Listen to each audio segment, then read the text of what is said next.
এটা আবার কি? এই ক্ষয়ে গেছে নাকি? আহা, এটা ন্যানো চেনে না জানো? লিফট লিফট দেরি হয়ে যাচ্ছে। কে কে দুর্গা? ও সরি, আমি আবার অপু দুর্গার কথা ভাবলাম। কালচারটা আমাদের স্টেটে একটু বেশি তো। আরে হ্যাঁ হ্যাঁ জানি জানি, 10 হাতালা একটা অদ্ভুত মহিলা। কি হয়েছে কি? এই অসুর, আসবার পথে একটা চেরি কালারের নেল পালিশ আনবি। 9 নম্বর হাতের 3 নম্বর নখটা না চটে গেছে। আমিও চটে গেছি।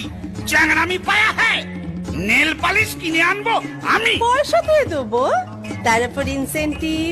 তো শিল্পায়ন হবে। হ্যাঁ, শিল্পা শেঠি আমি পাবো? সেটি নয়, শিল্পায়ন। তোর দিকে আমি শিল পাথর ছুড়বো আর চাপা পড়ে শিল্পায়ন হয়ে যাবে।